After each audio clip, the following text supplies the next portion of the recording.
To everyone stand for the Pledge of Allegiance. I pledge allegiance to the flag of the United States of America and to the republic for which it stands, one nation, under God, indivisible, with liberty and justice for all. Thank you.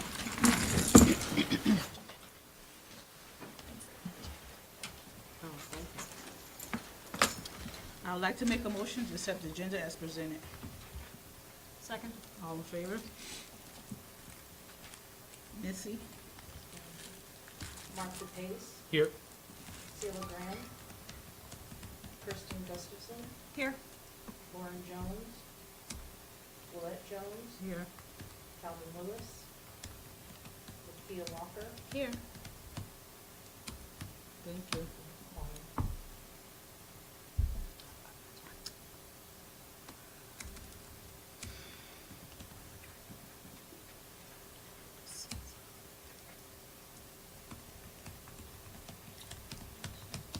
At this time, we do need an early executive at 6:03 for the purpose of the employment history of particular person or persons.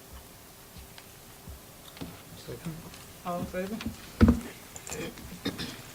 We'll be back.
supposed to put a time at the end of the agenda.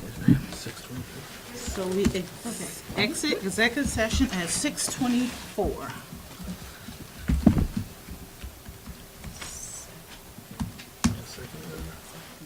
Second? All in favor? Sorry. Okay, presentations, Focus Media.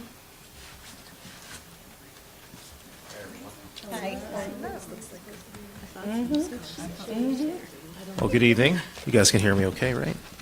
It's good to see everyone. We're actually working for the district for 13 months now. So a lot of familiar faces, some new faces. My colleague, Josh Summers, by the way, CEO of Focus Media, and my colleague Stu Shinsky's here. I know he's a familiar face, stays late at the board meetings.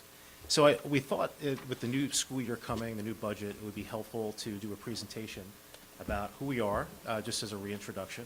It's always good to touch base. Some of the things we're working on for the district and how we think we can help the district going forward. So we appreciate the brief time. There's only 40 slides. I'm only kidding. If I'm over 15 minutes, Dr. Pennyman's going to give me the hook. So, and Stu's going to help me out with this presentation as well because he's on a day-to-day. So thank you again for the chance to come out today.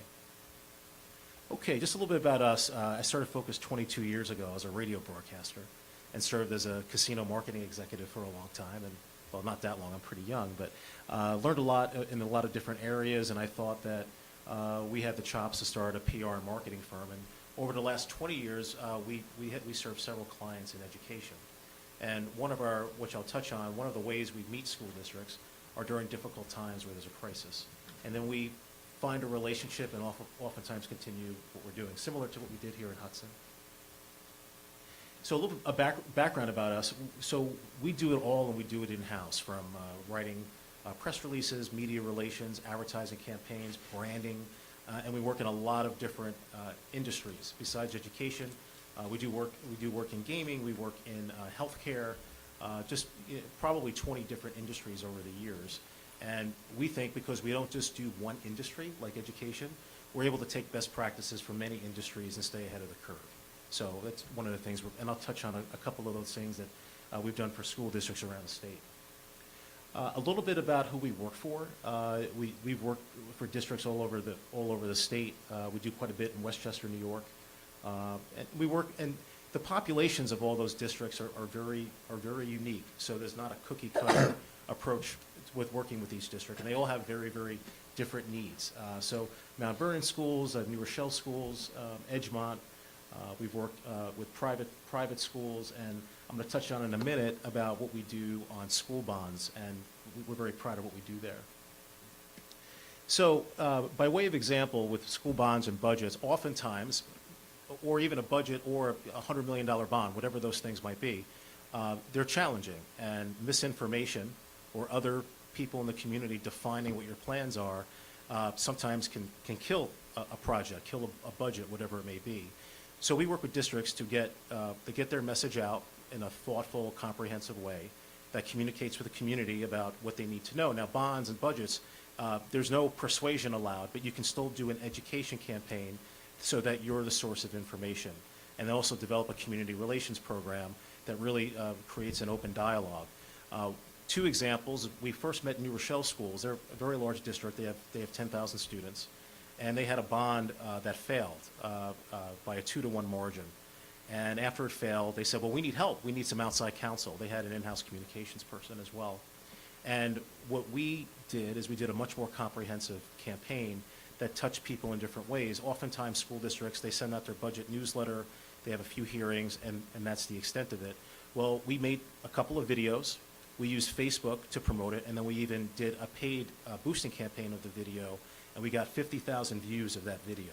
And we were able to target it just within that school district. We did the same in Mount Vernon. They had a bond that failed, and it was a $106 million proposition, and we did some very innovative things that most school districts don't do. So we apply that, we very often apply that to other communications that we do for school districts. Crisis communications to not only diffuse situations in the public, but also make sure a school district is the source of information and is crisis ready. Reputation management, it's very important for school districts to act in a transparent way and remind the community and also brand itself with the community that they're invaluable. And we oftentimes see, I keep you saying often, Steve, you have to take the hook on me. We very much work with school districts to ensure that if they're not acting in a transparent way, or if they can do better, we're the outside people they always can fire. So we always tell plain and simple, and we've had some good successes there. Certainly strong communications on key issues such as safety and making sure parents know all the good that you're doing here. You'd never want a family or a stakeholder in the community to say, well, I didn't know that. I never hear about all the good things happening in the district. People hear about some of the challenging things, but if you promote the good, people want to live here. People want to be part of the school district, and that's super important. I know Dr. Pennyman and this board is looking to affect change and continue to do good things here in the school district. Make sure the community knows about it. And Dr. Pennyman has certainly created a lot of new communications initiatives this year, and that really is the step in the right direction. Certainly spotlights on students, academic achievements, those are all a lot of good things that have been amped up this year.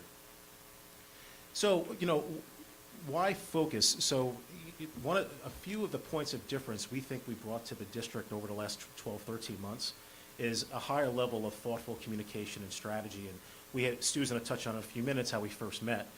We're very media savvy, so Stu is one of two of my team members in the PR department that have worked in news for more than 30 years. I know Stu looks like he's 42, but that's a real advantage. And as someone who owns my firm, when I can find someone of that caliber, they still teach me a few things. So it's really great to have that media savvy aspect. And if he needs to call someone at the Albany Times Union, he knows somebody. We're gonna get fair and balanced reporting, and it's difficult, to find people at this caliber.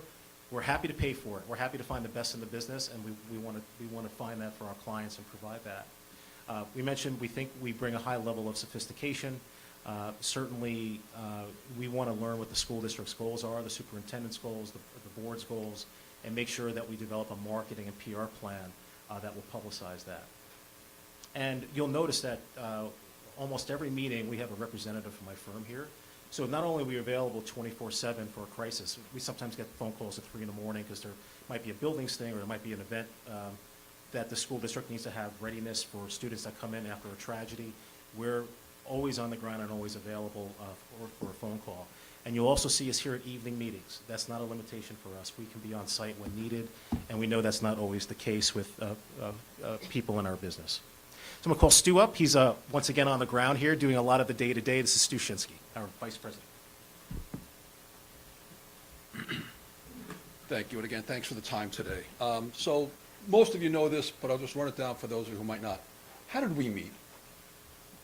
We met last spring when there was a situation in the district where there was some incidents in some schools that were going on social media, and parents became concerned. We were contacted and asked to provide some strategies on how to reach the community in a deep way. First thing we did was we put out some communications explaining the facts about what happened. Second thing we did was we strategized about how do we build on this. And what we did with Cheryl's incredible patience and help, thank you again, we did weekly e-blasts to the community on a range of safety initiatives. Because we didn't want to just say, well, that incident is over, let's go back to where we were. No, we wanted to convince the community that it was not only safe in your schools, there's a lot that happens every day to make it and keep it safe. So this is just a couple of the quick examples of the e-blasts that we did.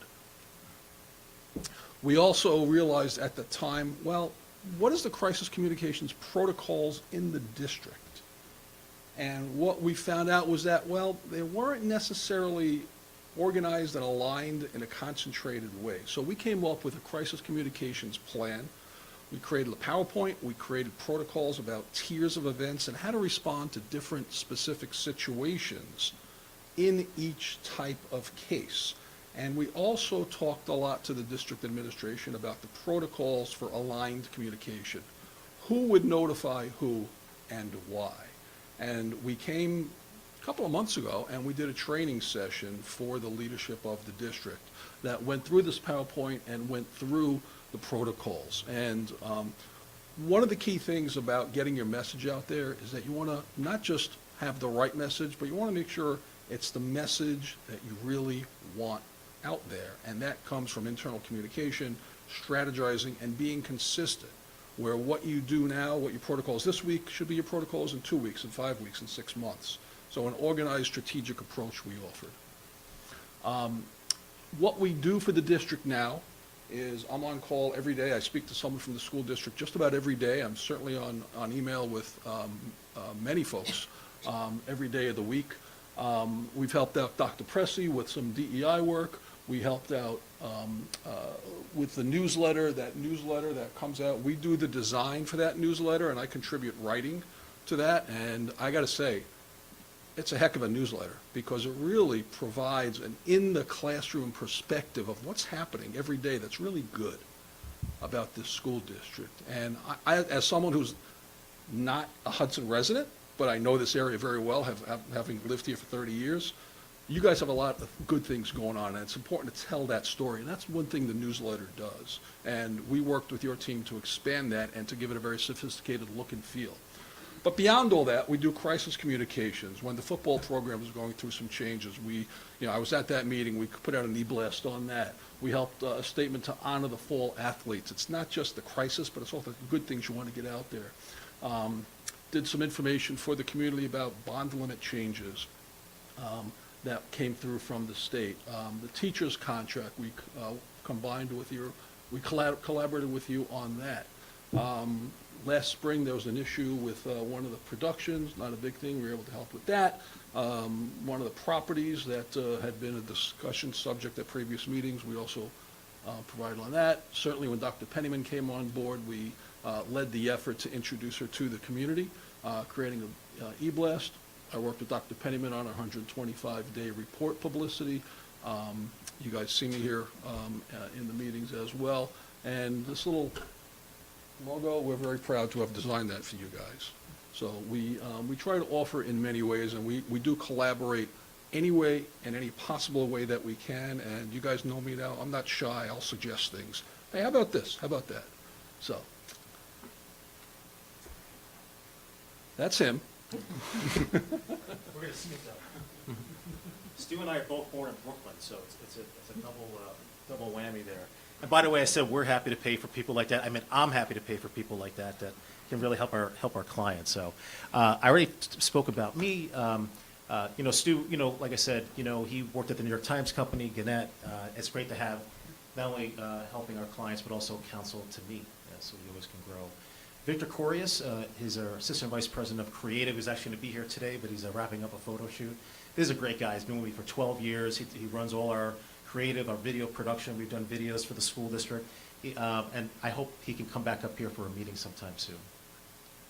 And we do web development in-house. We have another creative person here. He's been with me for 14 years, Kevin Green.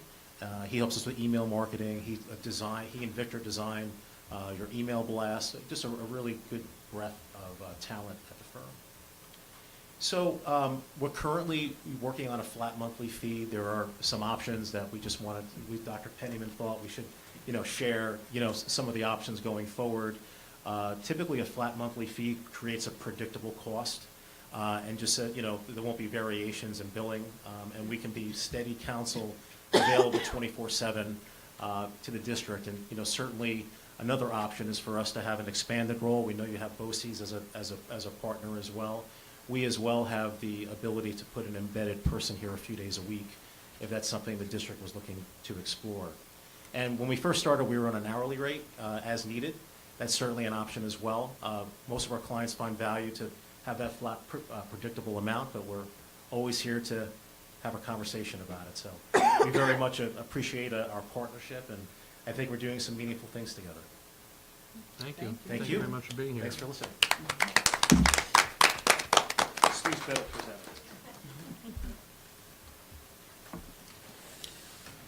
Do you want me to let her go? No. She has to come under my superintendent's report. I'm just going to don't change anything. Switch it. So now this is the community budget workshop.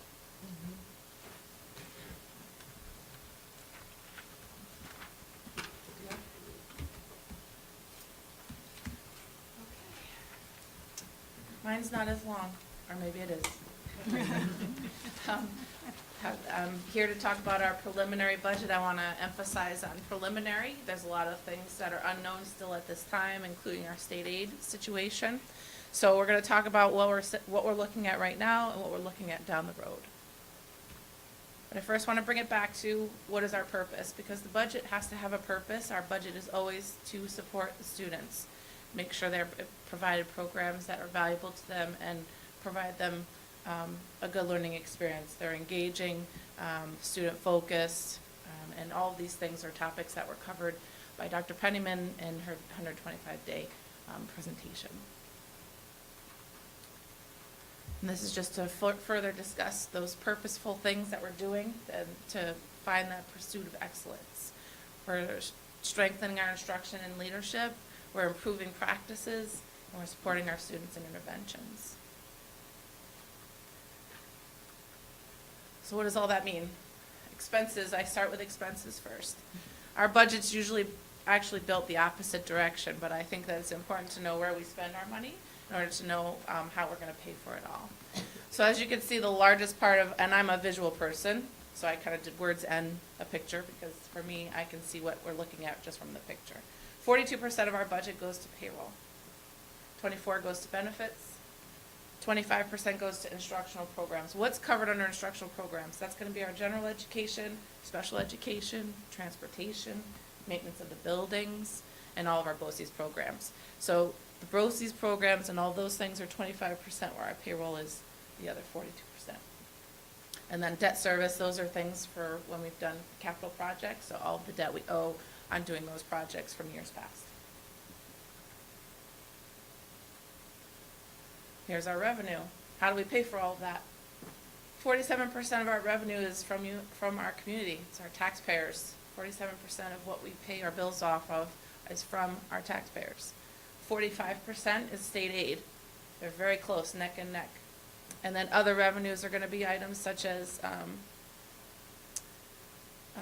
use of reserves, our fund balance, and our interest earnings. So in this budget, I'm proposing a use of our appropriated fund balance. So some people in the audience are employees here and know that we put a spending freeze. The spending freeze was in order to save money to put into next year's budget, so I can help cover the cost of the loss in state aid. Additionally, we're looking at a tax levy increase of 2% at this time, but our tax cap, which is our allowable limit, the total amount we could possibly levy, is 3.42%. However, last year, as everybody knows, we went out at 0%. And Dr. Pennyman and I feel that 2% is a fair number to go out at to start with. And we lost $2.9 million in foundation aid. We'll talk about that in a minute. So this is a breakdown of our state aid, all the categories in which we get paid from the state. This top line is based on census data from 2000. That's right, 2000. And this year, the governor cut the hold harmless clause, which said that any amount money paid would not be any less than the year before. She got rid of that, and she also got rid of acknowledging the CPI at the current rate, which is 4%. She only gave a 2% increase on CPI. So that equaled a $2.9 million decrease in our aid in a category that we don't control. All other categories, with the exception of universal pre-K, are expense-based aids. So we spend the money this year, and next year we get the money back at a percentage. Some of those fluctuate based on our usage or need. We had some debt change, so we had a decrease in our building aid. Public excess costs, that's all our special needs students. BOCES aid, if we decrease our BOCES services, we'll have a decrease in aid in the next year. Total $2.8 million lost in aid. I'm hoping on April 1st, when they put out the real budget, that she will restore the hold harmless clause.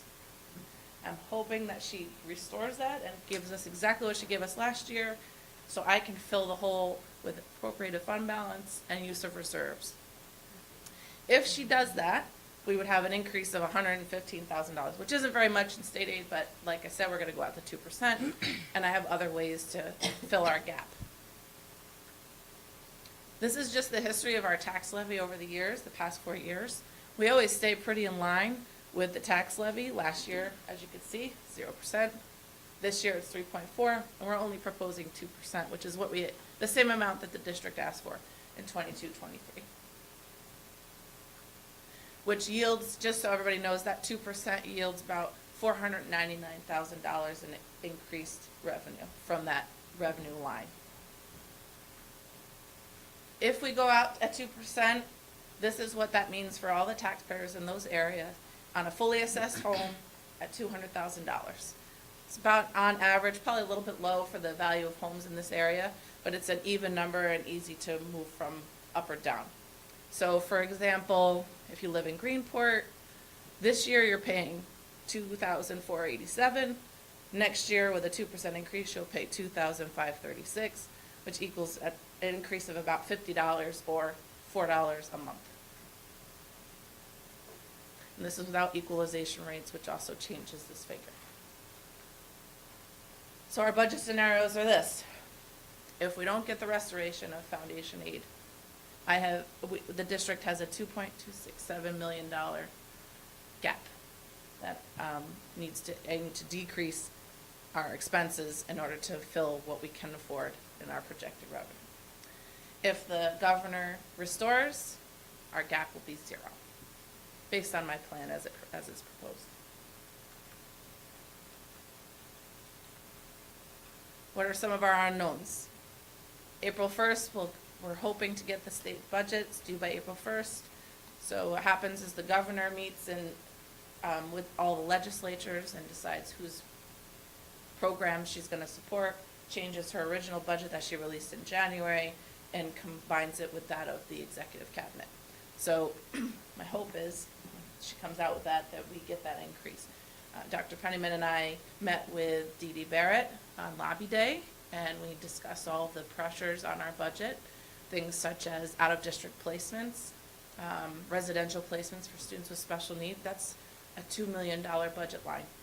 Transportation expenses is about a $4 million budget line. Those are things that we have to provide for students in order for them to meet their needs for their programming. Other things to consider is going to be contract negotiations that are up this year and any outstanding grant applications that haven't been fully funded. This is our timeline going forward. We have another budget presentation coming up. The state budget's due. Then we have another budget. So the budget we present on April 9th will probably be more of a fully funded, a fully executed budget with whatever we get presented to us in that state budget on April 1st. Fingers crossed, it's a positive outcome.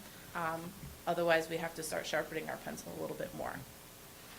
April 22nd is the due date for the petitions for being placed on the ballot. That's if we were going to go out for a bond or anything like that, which is not in the plans as of right now. We have to vote on the RCG BOCE budget. So BOCE's Quest R3 is our component budget. They put out their budget. School districts have to vote to approve it, just like taxpayers have to vote to approve ours. Excuse me. Voter registration day. We're holding a voter registration day here, April 25th, 4 to 8 p.m. in the junior senior high school. Thank you. Sorry, I was out in the cold all day Sunday, and I've caught a cold. May 1st is school board nomination petitions due to the district clerk by 5 p.m. We have a public hearing of our proposed budget, so this will be the last day that we propose a budget on May 7th. And then on May 21st, we'll have the budget vote. If the budget were to be voted down, the revote day is June 18th. And then we implement that budget July 1. Any questions? When it comes to options for closing the gap, are there restrictions on how much of our reserves we can use each year to fill that? No, the only restriction is the amount of money in those reserves. Right. You can't use you can't appropriate repair reserves, and you can't appropriate capital reserves. We can appropriate debt reserves, we can appropriate employee benefit accrued liability, which funds any retirement. What I'm proposing is workers' compensation, which is a high-cost item in our budget, and our retirement system. So ERS is our employee retirement system, and TRS, our teacher retirement system. We have to pay by statute a portion of that retirement on a yearly basis. So those are also big budget lines. So I'm taking from our reserves for that in this plan. Gotcha. Any room to reduce how much we send to BOCES, since a lot of our students don't go? Yes, there's an ancillary effect to that. Like I said, the BOCES aid is based on the expense you spend in this year. So that aid number is based on what we're projecting to spend. If we don't spend that next year, I won't get all that aid. Is there a balance? Absolutely. Is it worthwhile to look at? 100%. Our BOCES aid ratio isn't very high. Okay, thank you. I know we've been in this position in the past where, you know, in March, we're looking at cuts to our state aid, and then come April 1st, we find out that it's back. Or is there any, can you just offer any context from your career about times when that's happened, or you've seen that happen, and any indications as to like why it may or may not happen this year? Sure. So the foundation aid formula was created way back, and there was a point in time in 2008 where they did gap elimination, where they also reduced aid. It's always an aid category that's based on the revenue in the state at the time, and it's one that they use as a negotiation tactic. So the foundation aid coming out low is not a big surprise. That calculation is actually expiring, and they're looking to have people get together on a board to determine how to calculate that. There's a lot of things that go into that calculation. There's a wealth ratio, there's pupil count, there's CPI, but they're pulling census from 2000. So in Hudson, I'm sure you know, in 2000 was a lot different than it is today. Our poverty rate is about 80% now. I don't know what it was back then, but I'm going to say it was higher or lower than it is now, just as the state of the economy. So typically that will increase. Will I get the fully funded back? I don't know how they could do anything else unless she changes the CPI only. I'll take any little bit to get us under $1 million if we could. But honestly, it's up to them. And at the end of the day, we don't have any control over how it assesses out. And are there any other factors that you saw that like were adversely affecting us in these calculations this year? For the foundation aid? Yes. No, it was just those two things. She took away the hold harmless clause, and she reduced the CPI allowable growth. Okay. It has nothing to do with our enrollment numbers? Well, it doesn't reflect our current numbers, but that isn't really what they pull. They pull from our poverty level, and it's a 2-year average of our enrollment. Well, when I went to, you Yep, were that's- with me at yep. NISBA's, when I went to the superintendent's conference last week, and I went into a meeting with the governor's representatives, they did say that two things they looked at. If your enrollment numbers went down, which it appears from what we input that ours did, and then they also looked at the percentage you had in your reserve. They said those two areas impacted. So they did say that to us, so you're correct. We've lost students, and so they did look at that. And then they said they also looked at schools. Some schools, they say, don't have any money in their reserve, so they may have had to. So those were two factors that they told me that did impact the 2.9. Now, it wasn't all of it that impacted, but that was a variable. For Hudson, we don't have a lot in reserves, but we do have a healthy reserve. It's not excessive, but, yeah. Anything else? Thank you very much.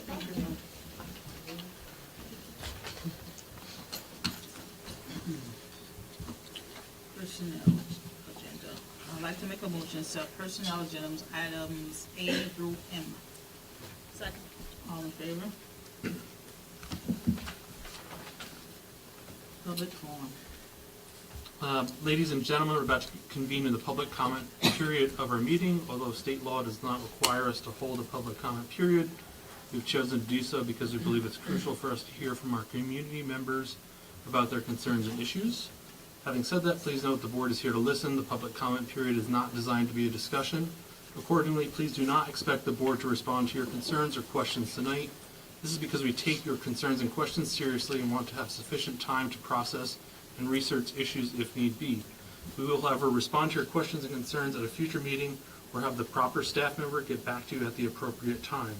Also want to point out that under state and federal privacy laws, we're unable to entertain any comment or questions about school personnel. Please note we take these concerns very seriously. Ask speakers address their comments to the board directly rather than the audience. Speakers can only address items pertinent on tonight's meeting agenda during the first public comment period, may address any later second. Each member of the public is given 3 minutes. Missy, Peter Meyer. Peter Meyer. Good evening. I know Ms. Jones is a good timekeeper, so I'm hoping to, I'm going to read now, probably read, remember the old FedEx commercial where the person reads real fast? I'm reading, no PowerPoint. And I'm here tonight to say thank you to the Hudson City School District for allowing School Life Media to have 8 grade years, minus COVID, of course, which was a disaster for just about everybody. 8 grade years in the district, working with the children of the district on a program that I love and believe really works. I'm the founder and executive director of School Life Media, a nonprofit incorporated in the state of New York in 2015. As many of you know, I'm a veteran education journalist, Hudson resident, and former member of this school board. And believe me, coming to a board meeting when you start the budget talk is not a fun memory for me. Those were always tough times, and I wish you a lot of luck. I presented the idea of a junior journalism program to increase student literacy to Superintendent Maria Suppmeyer and Principal Mark Brenneman at a meeting in the spring of 2016. And we introduced the program to several 3rd, 4th, and 5th grade classes that summer. The idea was to teach students the basics of journalism, how to research a subject by using the 5 W's and 5 senses, how to interview subjects, take notes, and write a story about their research by doing journalism. And I'll leave this with you tonight. You can look at it. I've been here tonight with these kinds of things, and they're just this never ceases to warm my hearts about how terrifically talented the kids are. And I was glad that we were able to bring that. I don't do PowerPoints well, but you can see this is the kind of wonderful creativity we get by the kids doing these programs, and it's been working pretty well over the last 8 years. Early on, I'm going to try and cut this. Early on, we decided that our medium would be pencil and paper, not only because computers in those days were wildly unpredictable, but because research was already beginning to show that handwriting offered a much better connection to the brain. And I think when you go through these kinds of things, you can't help but agree. And we also discovered that the journalist's job of writing and rewriting is one of the keys to retention, one of the teacher's toughest challenges, to get the kids to remember what they have just covered in the last couple of weeks. And using reporters' notebooks and interviewing and writing and rewriting, it's a fabulous way of retaining knowledge. I can remember a very late night and closing night at Time Magazine when I was working on a story. And Peter, that's 3 minutes. Can you wrap it up, please? Is it up? Yes. Yes, sir. I'll just, thank you. I just want to thank everybody, Maria Suppmeyer and the board, previous boards, for giving us this chance to have approximately 3,000 kids run through this program. And hopefully, at another date, we're working on doing a good summary and an audit of all of our work in the last 8 years, and we'll get it to you then. So thank you. Thank you. 3 minutes. It does. Superintendent, something? So the first thing I'd like to do. Oh, that's it? Sorry. Good night, good luck. No, we're just checking, making Oh. sure there's nobody else. Oh, I'm sorry. So the first thing I'd like to do is to proudly say we were able to announce today that we were the recipients, we are the recipients of the Bill's Verizon Innovative Learning Grant. This is a huge thing, everyone. You can go and look it up online.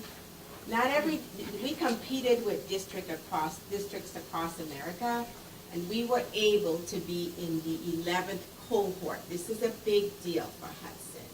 And so I just want to thank the team. You know, it was a team approach from principals to district office leaders to students. They interviewed students. I mean, it's a really big deal. And so all of our students for secondary schools will now be able to get their individual Chromebooks, but they now have built-in Wi-Fi where when a student comes home, they're able to complete their work from home. No longer will parents have to worry about, do they have Wi-Fi, do they need a hotspot? It's all built in. We have this grant for 2 years, and we are looking to do some amazing things with this grant and with the support we're going to receive from Verizon to enhance our curriculum here in the district to make sure that we are graduating students with 21st century skills. And so I'm very excited, our team's excited, we're celebrating the publication, the e-blast went out this afternoon, so we have a lot to be proud of here in Hudson, and together we can. And so one more part of my superintendent's update tonight. Our school district was deemed by the state of New York, NYSED, as a school district in need of improvement. So we have 3 schools that's a part of this process. And so the junior high and the high school are deemed LSI or folk LSI schools. So, and the elementary school is deemed targeted school. So what does that mean? We will have to write a school improvement plan for the elementary schools. So when you look, and so here tonight I have Ms. Kawita Adams, who is retired superintendent from Albany, but also a person who has extensive experience with schools and schools that have been in needs of improvement. So some of you might be sitting in the audience tonight as parents. You might hear from me to ask if you'd like to be part of our school improvement team. You might hear from me either later on this, maybe tomorrow. And also the principals will be sending out to ask for volunteer teachers, et cetera, from their buildings tomorrow. But I did ask Ms. Adams to come and just give us a peek into how we're going to go about this process to write the school improvement plan for the elementary school specifically, but she's going to tell you how we're tying it all in together. Thank you. Good evening, and thank you so very much to the board president and members of the board, and to Superintendent Dr. Pennyman. My name is Kawita G. Adams, and I am a retired school district superintendent, as well as a 36-year educator. I have worked for Albany School District for the past 5.5 years, and before that, I was in Las Vegas, Nevada, Clark County School District for 28 years. And prior to that, I served in New Orleans, Louisiana, in the public school system there. So I really want to say thank you for this opportunity to be involved in the school improvement process here in the Hudson City School District. I am currently the CEO of Paseo United LLC, and we are an education and business consulting firm.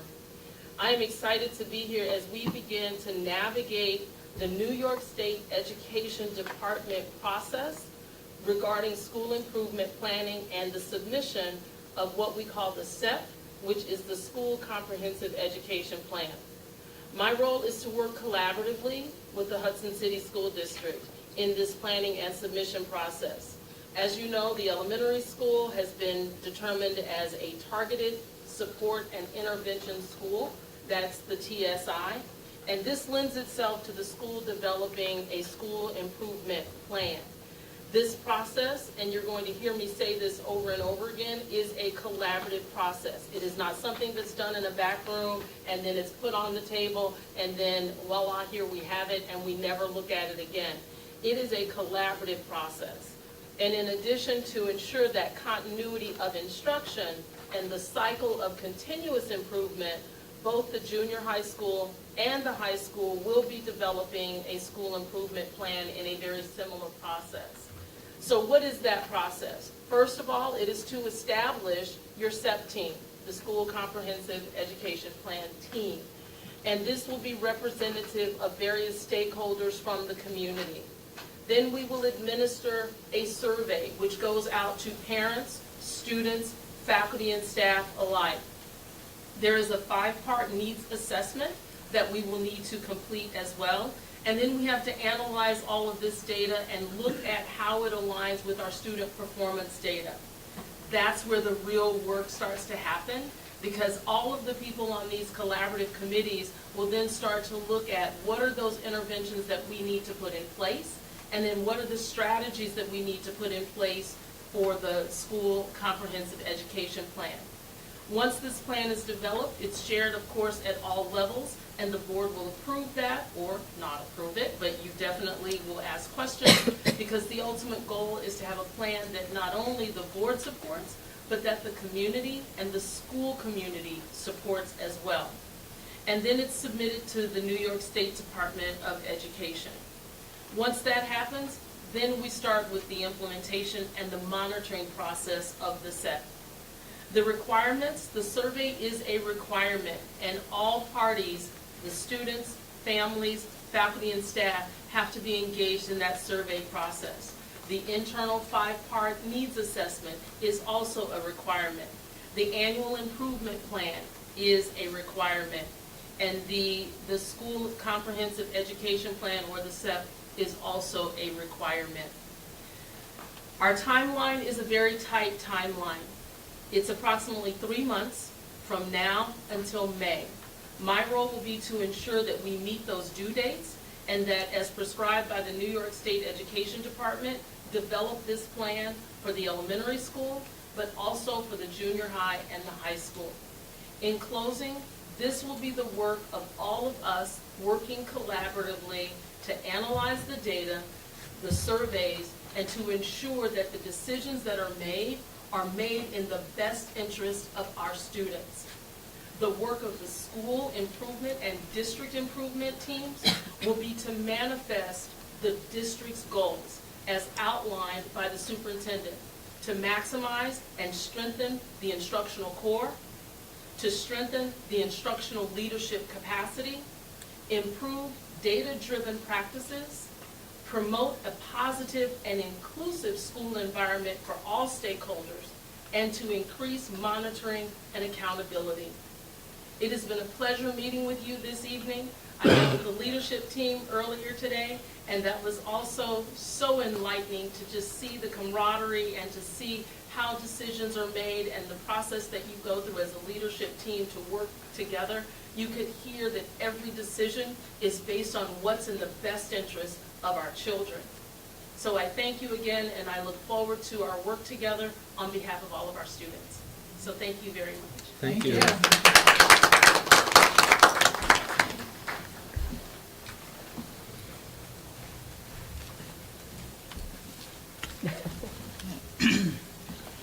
Make a motion to approve consensus items A through P.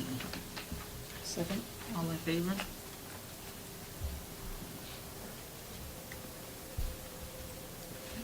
Missy, didn't want to sign nothing.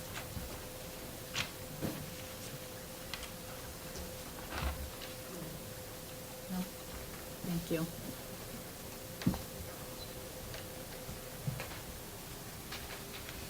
Okay, important dates. Tuesday, March 26, 2024, Policy Committee meeting 5 to 6 in the high school library. Tuesday, March 26, 2024, Community Budget Workshop regular Board of Education meeting in high school library. Tuesday, April 9th, 2024, community budget workshop, regular Board of Education meeting, 6 p.m. in the high school library. At this time, at 7:09, we do need a late executive for the purpose of exempt subjects, including Board of Education rules and state. Also, Yeah, procedures. second? And procedures. Somebody said what? I said, Oh. and procedures. Oh, okay. I didn't hear Quasi- it. Quasi-judicial procedures. Yeah. Procedures, okay. Is there a second? The second, no, all in favor? All right, thank you all for being here.